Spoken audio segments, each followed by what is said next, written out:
Hello students, welcome back to the Medha redefined. मैं विमलेश और ये होने वाला है कैप्सूल वीडियो। और आज की इस कैप्सूल वीडियो में हम लोग पढ़ने वाले हैं प्लाज्मा मेम्ब्रेन के बारे में। क्लास 9th सेल चैप्टर का ये टॉपिक है और इस टॉपिक को हम लोग डिटेल में पढ़ने वाले हैं। तो आज हम लोग पढ़ने वाले हैं प्लाज्मा मेम्ब्रेन और इसको हम सेल मेम्ब्रेन भी बोलते हैं। प्लाज्मा मेम्ब्रेन को सेल मेम्ब्रेन भी बोलते हैं। ये बहुत बड़ा सा स्ट्रक्चर आप लोगों के सामने दिख रहा है, ठीक है। तो इसी को डिटेल से पढ़ने वाले हैं, ठीक। तो ये प्लाज्मा मेम्ब्रेन का स्ट्रक्चर है। पहले इसके बारे में कुछ बेसिक सी चीजें जानते हैं। प्लाज्मा मेम्ब्रेन है क्या, कहाँ प्रेजेंट होती है, क्या काम है इसके, ये सारी चीजें। तो सबसे पहला पॉइंट इसका क्या है, ये क्या है, प्लाज्मा मेम्ब्रेन सेल की आउटर कवरिंग होती है। सेल की आउटर कवरिंग होती है जो सेल के इनर कंटेंट को एक्सटर्नल सराउंडिंग से सेपरेट करता है। तो मैं क्या लिख सकता हूं यहां पर, it is outer covering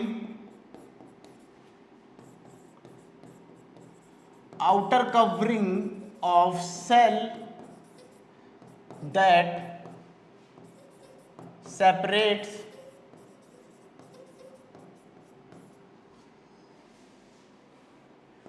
inner content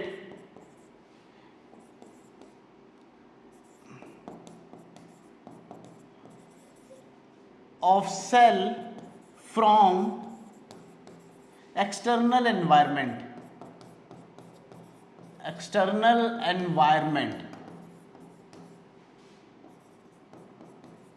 ठीक है।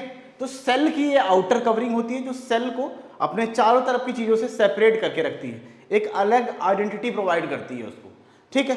समझ में आ गया। और ये जो प्लाज्मा मेम्ब्रेन है ना, ये क्या है, ये फ्लेक्सिबल है, ठीक है। ये अपने शेप को चेंज कर सकती, प्लाज्मा मेम्ब्रेन अपने शेप को चेंज कर सकती है, ठीक है। तो इसको मैं क्या लिख सकता हूं, it is a flexible structure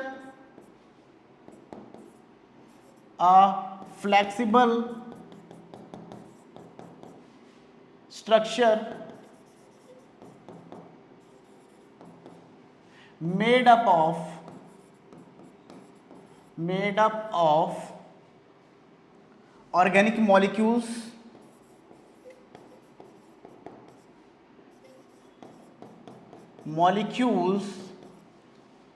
like lipids and proteins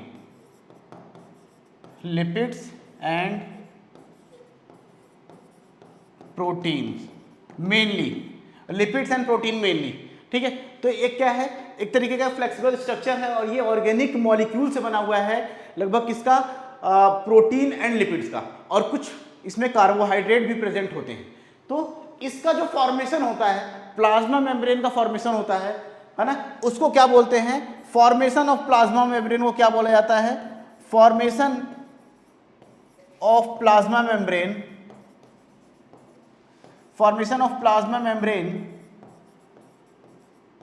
इसको बोलते हैं मेम्ब्रेन बायोजेनेसिस। बहुत इंपॉर्टेंट टॉपिक है। क्या बोला जाता है, मेम्ब्रेन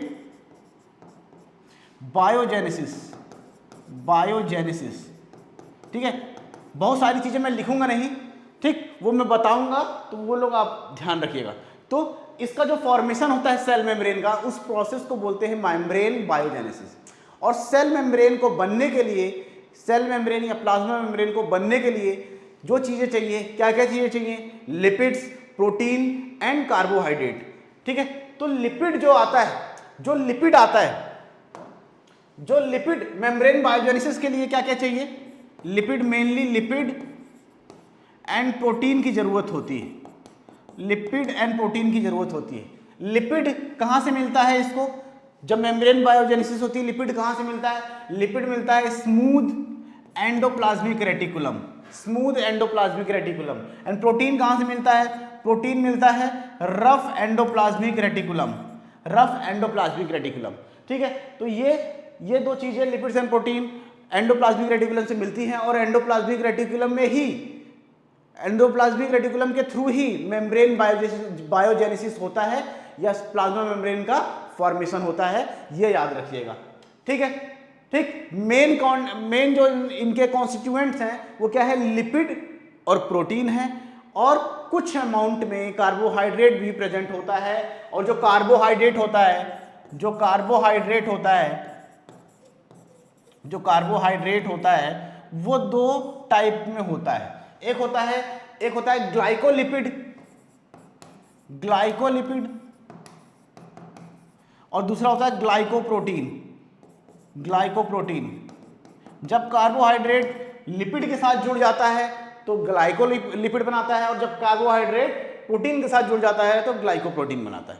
ठीक है, तो ये तीन चार चीजें, lipid, protein, glycoprotein, glycolipid and glycoprotein, ये सारी चीजें प्रेजेंट होती हैं। ये सारी चीजें मिलकर बनाती हैं प्लाज्मा मेम्ब्रेन, और ये बनता कहां पर है? ये बनता है एंडोप्लाज्मिक रेटिकुलम में। ठीक है, इतनी चीजें क्लियर है। अब आगे क्या है कि जो प्लाज्मा मेम्ब्रेन है ना, ये प्लाज्मा मेम्ब्रेन कुछ सेलेक्टिव मटेरियल्स को ही अलाउ करता है इनके थ्रू पास हो, है ना, इनके थ्रू क्रॉस करके जा सके। ठीक है, तो इसको मैं लिख सकता हूं, इस पॉइंट को, it allows some selective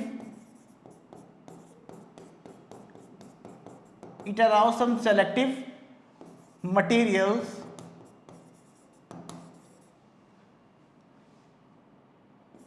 exit and out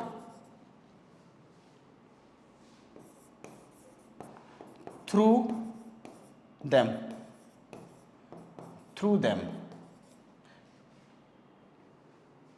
ठीक है, तो प्लाज्मा मेम्ब्रेन क्या करते हैं, कुछ सेलेक्टिव मटेरियल्स को ही अलाउ करते हैं कि उनके थ्रू वो पास होके उनको क्रॉस करके जा सके, या सेल के अंदर जा सके, सेल के बाहर जा सके।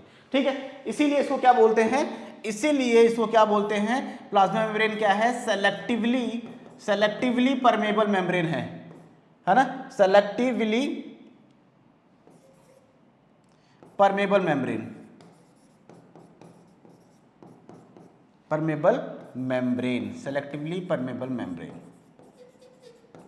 ठीक है, क्यों इनको सेलेक्टिवली परमेबल, प्लाज्मा मेम्ब्रेन को क्यों सेलेक्टिवली परमेबल मेम्ब्रेन बोला जाता है? क्यों? क्योंकि ये कुछ सेलेक्टिव मटेरियल्स को ही अलाउ करते हैं इनके थ्रू पास होने के लिए। ठीक है, समझ में आ गया इतना। अब आगे एक पॉइंट मेन इसका और है, एक मेन पॉइंट और है कि साइंटिस्ट थे सिंगर एंड निकोलसन, इन्होंने इसका एक मॉडल तैयार किया था जिसको फ्लूइड मोज़ेक मॉडल बोला जाता है। ठीक है, तो in 1972 Singer and Nicolson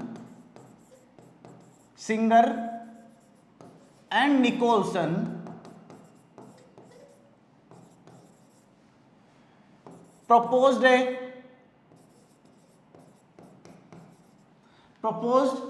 a fluid mosaic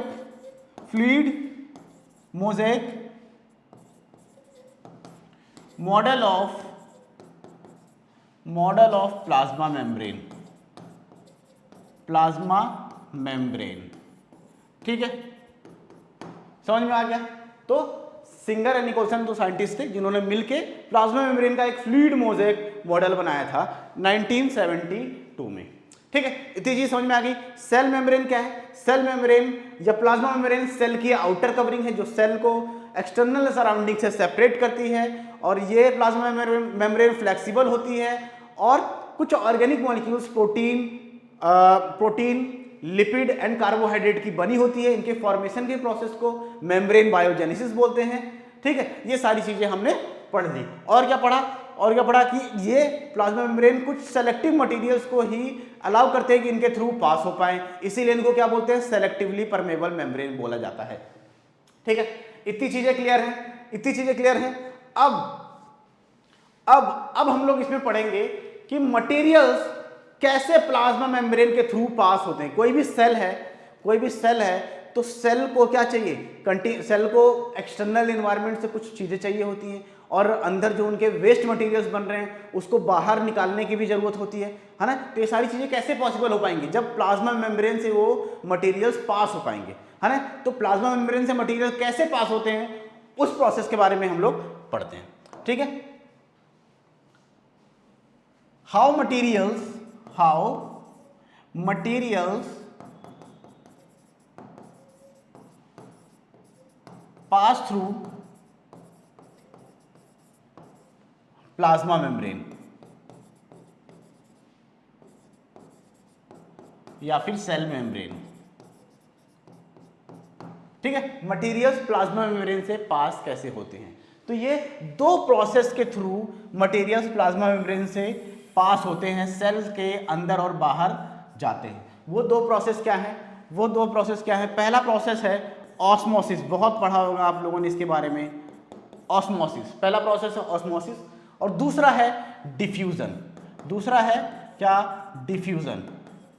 ठीक है, डिफ्यूजन। ऑस्मोसिस और डिफ्यूजन, इन दो प्रोसेस के थ्रू ही मटेरियल सेल के अंदर जाते हैं और अंदर से बाहर आते हैं इसी प्रोसेस को फॉलो करते हुए। ठीक है, अब ये प्रोसेसेस क्या है? ठीक है, इन प्रोसेसेस को समझ सकते हैं बस इनके डेफिनेशन से।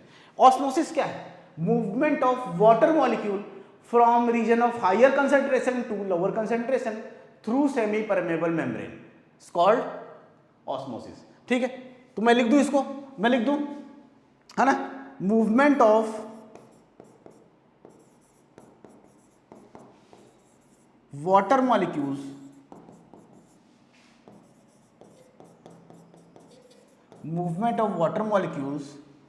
from region of higher concentration to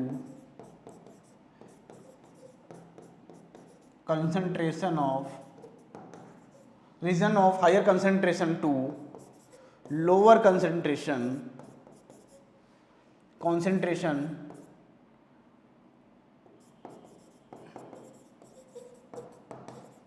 through semi-permeable membrane, semi-permeable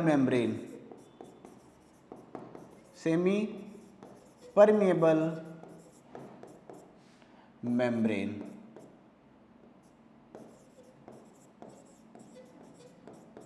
semi permeable membrane, ठीक है, थ्रू सेमी परमेबल मेम्ब्रेन, ठीक, called osmosis,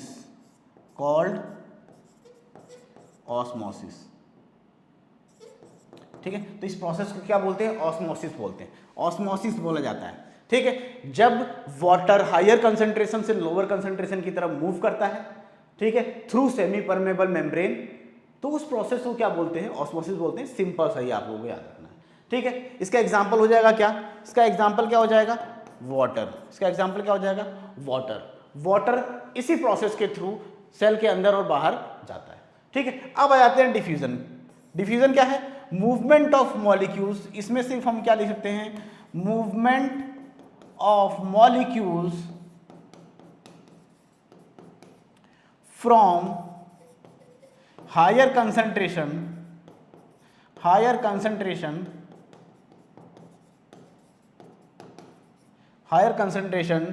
to lower concentration.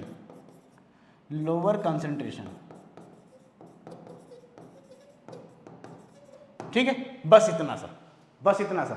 इसके एग्जाम्पल क्या हो जाएंगे? कार्बन डाइऑक्साइड, ऑक्सीजन, जो सेल के अंदर बाहर जाते हैं, है ना, ये डिफ्यूजन प्रोसेस के थ्रू ये प्रोसेस होता है, ये मूवमेंट होता है। और वाटर का मूवमेंट ऑस्मोसिस प्रोसेस के थ्रू होता है। तो ये दो प्रोसेसेस के थ्रू जो क्या करते हैं? मटीरियल सेल के अंदर और बाहर जाते हैं। ठीक है, इन दोनों प्रोसेस में डिफरेंस क्या है? यहां पर सिर्फ ऑस्मोसिस में एक डिफरेंस ये है, एक डिफरेंस ये है कि यहां पर सेमी परमेबल मेम्ब्रेन लिखना बहुत जरूरी है, बहुत इंपॉर्टेंट है, और यहां पर सेमी परमेबल मेम्ब्रेन की जरूरत नहीं होती है। ठीक है, तो यही डिफरेंस है ऑस्मोसिस एंड डिफ्यूजन के बीच। ठीक, ये याद रखिएगा। इन्हीं दो प्रोसेस के थ्रू मटेरियल सेल मेम्ब्रेन के थ्रू पास होते हैं, सेल से अंदर जाते हैं, है ना, और बाहर से अंदर जाते हैं और अंदर से बाहर आते हैं। ठीक है, समझ में आ गया? अब आगे जो हम लोग पढ़ने वाले हैं वो इंपॉर्टेंट टॉपिक है, पेपर में बहुत आता है कि जब हम किसी सेल को किसी भी सॉल्यूशन में डाल देते हैं तो सेल कैसे रिएक्ट करती है। ठीक है, ये पढ़ने वाले हैं। उससे पहले, ये पढ़ने से पहले हमको एक बेसिक कॉन्सेप्ट के बारे में पता होना चाहिए, जो है सॉल्यूशन क्या होता है वो हमको पता होना चाहिए। तो सॉल्यूशन, ठीक है, सॉल्यूशन क्या होता है? सॉल्यूशन दो चीजों से मिलकर बना होता है ना। सॉल्यूशन दो पार्ट से मिलकर बना होता है ना। एक होता है सॉल्वेंट और दूसरा होता है सॉल्यूट, सॉल्वेंट एंड सॉल्यूट। ठीक है, ठीक। मान लीजिए क्या है, एक ग्लास ऑफ वाटर है, ठीक है, ठीक है, वाटर का है, एक ग्लास है, उसमें हमने वाटर भर दिया है। क्या भर दिया है? वाटर भर दिया गया है, ठीक है। और इसके अंदर मैंने क्या डाला? शुगर डाल दिया। क्या डाल दिया? शुगर। ठीक, तो ये क्या बन गया? पानी के अंदर जब मैंने चीनी को घोल दिया तो क्या बन गया? सॉल्यूशन बन गया। और वो सॉल्यूशन दो पार्ट से बना होता है, जिसके अंदर घोलते हैं वो होता है सॉल्वेंट। तो वाटर क्या हो गया? वाटर क्या हो गया? वाटर सॉल्वेंट हो गया, है ना। और जो चीनी है, शुगर, वो क्या हो गया? वो हो गया सॉल्यूट, वो हो गया सॉल्यूट। समझ में आ गया? इतनी चीजें समझ में आ गई, इतनी चीज समझ में आ गई। ठीक है, अब आगे आ जाते हैं, दो कंटेनर, हम दो ग्लास ले लिया हमने, फिर से दो ग्लास ले लिया, ठीक है। एक ग्लास ये है और एक ग्लास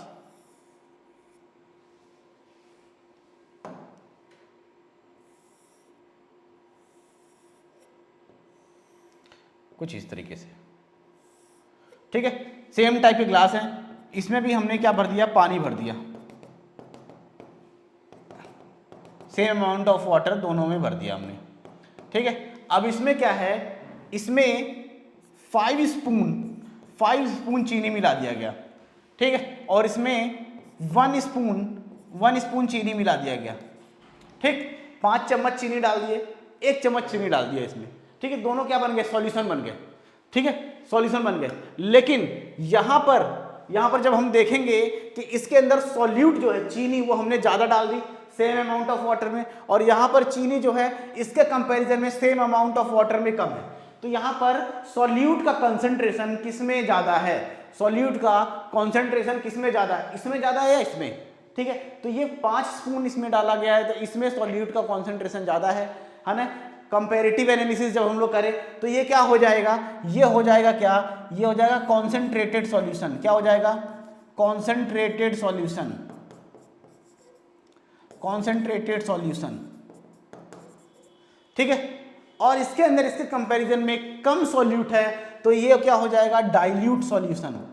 ये हो जाएगा डाइल्यूट सॉल्यूशन, ठीक है। क्या हो जाएगा? डाइल्यूट सॉल्यूशन, ठीक। समझ में आ गया? तो ये कॉन्सेंट्रेटेड, मतलब कॉन्सेंट्रेटेड जहां पर हमको सुनना है तो हमको क्या याद आना चाहिए कि इसके रिस्पेक्ट में, सॉल्यूट के रिस्पेक्ट में वाटर वहां पर कम है ना, सॉल्यूट ज्यादा है। और जब हम डाइल्यूट शब्द सुनेंगे तो हमको क्या समझ में आना चाहिए? सॉल्यूट कम है, वाटर ज्यादा है ना, सॉल्यूट के रिस्पेक्ट में वाटर ज्यादा है, ठीक। तो इन दोनों के एक एक नाम और हैं। कॉन्सेंट्रेटेड सॉल्यूशन को बोलते, जो कॉन्सेंट्रेटेड सॉल्यूशन को क्या बोलते हैं? हाइपरटोनिक सॉल्यूशन भी बोलते हैं। क्या बोलते हैं? Hypertonic solution. याद रहेगा, हाइपरटोनिक मतलब कॉन्सेंट्रेटेड, सॉलिड मात्रा ज्यादा है ना, वाटर कम है। और डाइल्यूट सॉल्यूशन को बोलते हैं क्या? हाइपोटोनिक सॉल्यूशन, हाइपोटोनिक सॉल्यूशन, ठीक है। याद रहेगा, हाइपोटोनिक सॉल्यूशन, वाटर अमाउंट ज्यादा है किसके रिस्पेक्ट में? सॉल्यूट के रिस्पेक्ट में, ठीक है। तो इसीलिए क्या हो गया? डाइल्यूट सॉल्यूशन या हाइपोटोनिक सॉल्यूशन, ठीक। इतनी चीजें आपको याद रहनी चाहिए जो हम अगला टॉपिक पढ़ने वाले हैं उसके लिए। समझ में आ गया? समझ में आ गया, ठीक। इसको नोट कर लेना आप लोग। अब आगे बढ़ते हैं हम लोग, अब आगे बढ़ते हैं। क्या है? क्या टॉपिक है? What will happen, what will happen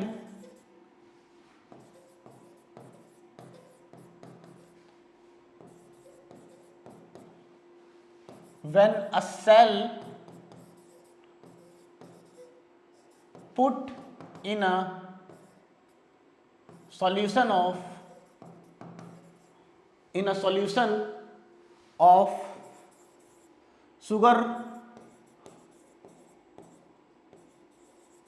sugar और सॉल्ट, ठीक है।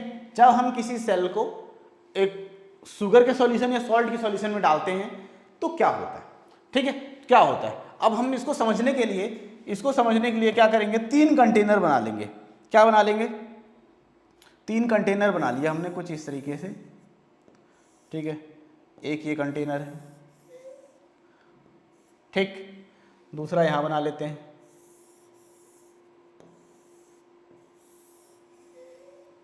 ठीक है, और तीसरा यहाँ बना लेते हैं।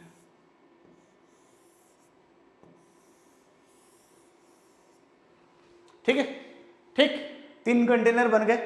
अब इसमें क्या होने वाला है, इसमें क्या है, इसमें हमने भर दिया एक सॉल्यूशन, ठीक है, किस चीज़ का सॉल्यूशन, शुगर सॉल्यूशन, चीनी घोल दिया हमने इसमें, पानी ऑलरेडी था और इसके अंदर हमने चीनी डाल दिया तो शुगर का सॉल्यूशन बन गया तीनों में, ठीक है। बहुत क्वेश्चन आते हैं इस टॉपिक से, तो इसको ध्यान से समझ लेना, ठीक है। ये हमने शुगर सॉल्यूशन बना दिया, क्या बना दिया, शुगर सॉल्यूशन बना दिया, ठीक है। तो पहला जो सॉल्यूशन है ये है हाइपरटोनिक सॉल्यूशन। क्या है, हाइपरटोनिक सॉल्यूशन। तो हाइपरटोनिक सॉल्यूशन मैंने लिख दिया, आप लोगों को समझ में आना चाहिए कि यहाँ पर सॉल्यूट की मात्रा बहुत ज़्यादा है और वाटर की मात्रा सॉल्यूट के कंपैरिजन में कम, ठीक है, ठीक।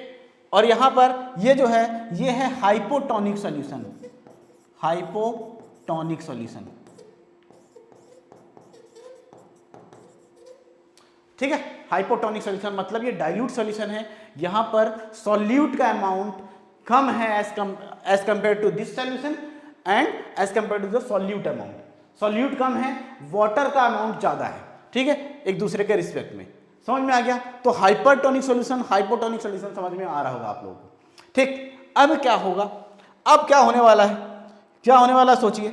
यहां पर हमने एक सेल डाल दी, इसके अंदर हमने एक सेल डाल दी, ठीक है। हम अभी बात कर रहे हैं एनिमल सेल की, किसकी बात कर रहे हैं, एनिमल सेल की, ठीक है। इसके अंदर हमने एक डाल दी एनिमल सेल, क्या डाल दिया हमने, एनिमल सेल, एनिमल सेल हमने इसके अंदर डाल दिया। तो अब क्या होगा, आप लोग बताइए क्या होगा, क्या होगा अब क्या होगा। यहां पर एनिमल सेल हमने डाला, एनिमल सेल हमने डाला, ये है हाइपरटोनिक सॉल्यूशन, मतलब वाटर का अमाउंट सॉल्यूशन के अंदर कम है, सॉल्यूट ज्यादा है। तो क्या करेगा, सेल के अंदर वाटर का अमाउंट इसके रिस्पेक्ट में ज्यादा होगा, तो ये सेल के अंदर से पानी को खींचने लगेगा, सेल के अंदर से पानी को क्या करने लगेगा, खींचने लगेगा।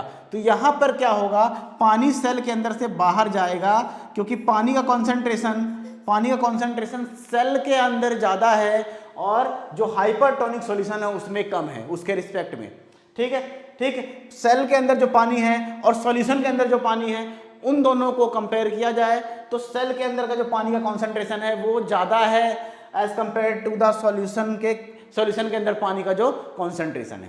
तो हमने क्या पढ़ा ऑस्मोसिस में कि वाटर जो है हायर कंसेंट्रेशन से लोअर कंसेंट्रेशन की तरफ जाएगा, और ये हाइपरटोनिक सॉल्यूशन है तो यहाँ पर वाटर का कंसेंट्रेशन सॉल्यूशन में कम होगा और सेल के अंदर वाटर का कंसेंट्रेशन ज्यादा होगा, इसीलिए वाटर सेल से बाहर की तरफ मूव कर जाएगा। और यहाँ पर होगा क्या, यहाँ पर क्या हो रहा है, यहाँ पर हो रहा है एक्स ऑस्मोसिस, पानी सेल से बाहर निकल गया है ना, तो सेल क्या हो जाएगी, जो सेल है वो क्या कर जाएगी, श्रिंक कर जाएगी, है ना, सिकुड़ जाएगी, ठीक है, समझ में आ गया, सिकुड़ जाएगी, ठीक है, इतना समझ में आ गया। अब दूसरी चीज, अगर मैंने इसके अंदर प्लांट सेल डाल दिया, एक प्लांट सेल डाल दिया, यहां पर मैंने एक प्लांट सेल डाल दिया सेम सॉल्यूशन में, अब क्या होगा, अभी भी क्या होगा, जो यहां पर पानी सेल से बाहर निकलेगा, अभी भी सेम कंडीशन की वजह से पानी सेल से बाहर निकलेगा, ठीक है, और यहां पर एक्स ऑस्मोसिस होगी, लेकिन जो प्लांट सेल है वो शो करेगा क्या, प्लांट सेल क्या शो करेगा, वो शो करता है प्लाज्मोलिसिस। प्लांट सेल क्या शो कर रहा है, प्लाज्मोलिसिस सिर्फ और सिर्फ प्लांट सेल में होता है। और प्लाज्मोलिसिस क्या होता है, प्लांट सेल जो होता है ना, वो कुछ इस तरीके का स्ट्रक्चर होता है, मान लीजिए कुछ ऐसा स्ट्रक्चर है प्लांट सेल का, ठीक है। प्लांट सेल की आउटर कवरिंग में क्या होती है, सेल वॉल होती है, ये सेल वॉल है और ये इसके अंदर क्या है, प्लाज्मा मेम्ब्रेन है। क्या है, प्लाज्मा मेम्ब्रेन है। तो जब हमने इसको सॉल्यूशन में डाला, ठीक है, तो इसके अंदर जो प्लाज्मा मेम्ब्रेन है, प्लांट सेल है, वो सारा पानी अपने अंदर का बाहर रिलीज कर देगा और सेल सिकुड़ जाएगी। ठीक है, ये सेम होगा इसमें। लेकिन ये जो सेल वॉल है, ये जो सेल वॉल है, आउटर कवरिंग जो सेल वॉल है प्लांट की, वो क्या होती है, वो काफी मजबूत होती है और वो सिकुड़ती नहीं। तो सेल वॉल को छोड़ के सेल के अंदर की बाकी सारी चीजें, जो प्लाज्मा मेम्ब्रेन है, जो साइटोप्लाज्म है, वो सब सिकुड़ जाता है ना। तो कुछ इस तरीके का बन जाएगा, कुछ इस तरीके का बन जाएगा, ये कुछ इस तरीके का बन जाएगा। ठीक है, सब सिकुड़ के कुछ इस तरीके बन जाएगा, लेकिन जो सेल वॉल है वो ऐसी की ऐसी खड़ी रहेगी। तो इसी प्रोसेस को बोलते हैं क्या, इसी को बोलते हैं प्लाज्मोलिसिस। प्लाज्मोलिसिस याद रखना, इस पे क्वेश्चन आता है और ये सिर्फ और सिर्फ प्लांट सेल शो करते हैं प्लाज्मोलिसिस, क्योंकि एनिमल सेल तो पूरा का पूरा श्रिंक कर जा रहा है, पूरा श्रिंक कर जा रहा है। ठीक है, समझ में आ गया, समझ में आ गया। चलिए आगे समझ में। अब आ जाते हैं यहां पर। ठीक है, हाइपोटोनिक सॉल्यूशन में एक एनिमल सेल डाल दिया हमने। क्या डाल दिया, एनिमल सेल डाल दिया। अब हाइपोटोनिक सॉल्यूशन है। हाइपोटोनिक सॉल्यूशन क्या होता है, इसमें सॉल्यूट की मात्रा कम होती है, वाटर कॉन्सेंट्रेशन ज्यादा होता है। तो यहां पर क्या होगा, सेल के रिस्पेक्ट में वाटर कंसंट्रेशन सॉल्यूशन में ज्यादा है, सेल के अंदर कम है, तो यहां पर पानी सेल के अंदर एंटर होने लगेगा। हाइपोटोनिक सॉल्यूशन में जब सेल को डालते हैं तो पानी सेल के अंदर एंटर करने लगता है। ठीक है, इस प्रोसेस को क्या बोलते हैं, इस प्रोसेस को बोलते हैं एंड ऑस्मोसिस। एंड ऑस्मोसिस, समझ में आ गया, क्या बोलते हैं इस प्रोसेस को, एंड ऑस्मोसिस। ठीक, और सेल क्या कर जाएगी, है ना, क्या कर जाएगी, सेल स्वेलअप कर जाएगी। सेल विल स्वेलअप, फूल जाएगी, सेल फूल जाएगी। कभी आप लोगों ने देखा होगा, रात में अगर चने भिगा दो या जो रेजिन्स होते हैं किशमिश, वो पानी में भिगा दो, तो सुबह उठ के देखते हैं तो फूल जाती है ना। क्यों फूल जाती, पानी उसके अंदर घुस जाता है ना। उस प्रोसेस को क्या बोलते हैं, एंड ऑस्मोसिस। एंड ऑस्मोसिस के थ्रू पानी सेल के अंदर घुस जा रहा है, इसीलिए वो चीजें फूल जा रही है। समझ में आ गया, समझ में आ गया। ठीक है, अब जब पानी बहुत ज्यादा अमाउंट में, अगर पानी बहुत ज्यादा अमाउंट में चला जाता है तो सेल क्या हो सकती है, बर्स्ट भी हो सकती है, फट भी सकती है। जब बहुत ज्यादा फूल जाएगा तो फट जाएगी सेल। ठीक है, अब यही सेम चीज अगर मैंने इसमें प्लांट सेल डाल दिया, क्या डाल दिया, प्लांट सेल अगर इसमें डाल दिया मैंने, ठीक है, इसमें भी पानी अंदर ही जाएगा। क्या जाएगा, पानी सेल के अंदर ही मूव करेगा। ठीक है, और सेल क्या हो जाएगी, सेल इसमें भी स्वेल करेगी। क्या करेगी, स्वेल तो करेगी, लेकिन बर्स्ट नहीं करेगी। सेल फट नहीं सकती, बर्स्ट नहीं करेगी, सेल फटेगी नहीं। क्यों, क्योंकि प्लांट सेल के आउटर कवरिंग में प्रेजेंट है क्या, सेल वॉल, जो उसको स्ट्रेंथ प्रोवाइड करता है और वो फटने से उसको रोकता है ना। समझ में आ गया, समझ में आ गया। क्या होता है जब हम प्लांट सेल और एनिमल सेल को हाइपरटोनिक सॉल्यूशन या हाइपोटोनिक सॉल्यूशन में डालते हैं, बहुत इंपॉर्टेंट है, बच्चे कंफ्यूज होते हैं, तो ध्यान से समझना और समझ के इसको नोट भी कर लेना। ठीक है, समझ में आ गया, चीजें समझ में आ गई है ना, कोई प्रॉब्लम तो नहीं है, कोई प्रॉब्लम तो नहीं है, सारी चीजें समझ में आ गई। ठीक, अब आ जाते हैं तीसरे कंडीशन में। मान लीजिए ये भी क्या है, एक शुगर का सॉल्यूशन है, इसके अंदर मैंने एक सेल डाल दिया। क्या डाल दिया, सेल, वो चाहे प्लांट सेल और एनिमल सेल कुछ भी हो सकता है। तो यहां पर अगर वाटर का कंसंट्रेशन सेल के अंदर और सॉल्यूशन, है ना, क्या है, सेम है, अगर सॉल्यूशन का कंसंट्रेशन और सेल के अंदर वाटर का कंसंट्रेशन, सॉल्यूशन का वाटर का कंसंट्रेशन और सेल के अंदर का वाटर का कंसंट्रेशन दोनों सेम है, तो ये कंडीशन कैसी बन जाती है, ये कंडीशन बन जाती है आइसोटोनिक सॉल्यूशन की।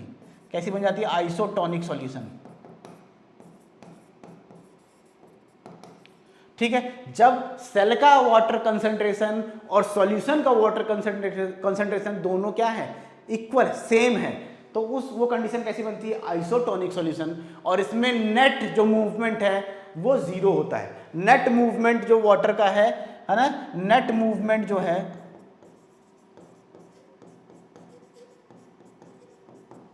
वो क्या होता है, नेट मूवमेंट वो होता है जीरो। ठीक है, ऐसा मैं क्यों बोल रहा हूं नेट मूवमेंट, क्योंकि इसके अकॉर्डिंग जब दोनों का कॉन्सेंट्रेशन एकदम सेम है तो ना वाटर अंदर जाएगा सेल के, ना बाहर से अंदर आएगा, है ना, बाहर से अंदर भी नहीं जा सकता और अंदर से बाहर भी नहीं जा सकता। ठीक, ये है। ठीक, तो नेट जो मूवमेंट है वो जीरो मैंने क्यों लिखा, क्योंकि कुछ वाटर बाहर भी जाता है कभी कभी, और जितना बाहर जाता है उतना अंदर भी आता रहता है, थोड़ा बहुत बाहर जाता है, थोड़ा बहुत अंदर आता रहता है। मतलब नेट जो मूवमेंट है वाटर की वो जीरो रहती है। क्यों? क्योंकि ये आइसोटोनिक सॉल्यूशन है, आइसोटोनिक ये कॉम्बिनेशन बना रहा है। समझ में आ गया? तो जब वाटर और सेल का जो कॉन्सेंट्रेशन है वाटर का सेल के अंदर और सॉल्यूशन के अंदर सेम रहता है तो वो कंडीशन बनती है आइसोटोनिक सॉल्यूशन। और इसमें जो मूवमेंट है वो नेट मूवमेंट जीरो रहता है, नहीं होता है। थोड़ा बहुत मूवमेंट अगर अंदर हो भी रहा है तो वो अंदर भी जा रहा है वाटर और बाहर भी आ रहा है, तो नेट हम उसको जीरो समझ सकते हैं। ठीक है, समझ में आ गया? तो ये प्रोसेस है, जब हम किसी सेल को किसी सॉल्यूशन में डालते हैं तो ये पॉसिबिलिटी होती है ये चीजें होने की उसमें। ठीक है, समझ में आ गया? आ गया? कोई समस्या तो नहीं है? तो ये इंपॉर्टेंट पार्ट था, है ना, इस टॉपिक का। अब हम थोड़ा सा समझ लेते हैं प्लाज्मा मेम्ब्रेन का स्ट्रक्चर। ये जो प्लाज्मा मेम्ब्रेन है आप लोग देख रहे हैं, ठीक है, ये क्या है? इसको क्या बोलते हैं? इसको बोलते हैं बाइलिपिड लेयर भी बोला जाता है। क्या बोला जाता है? Bilipid layer.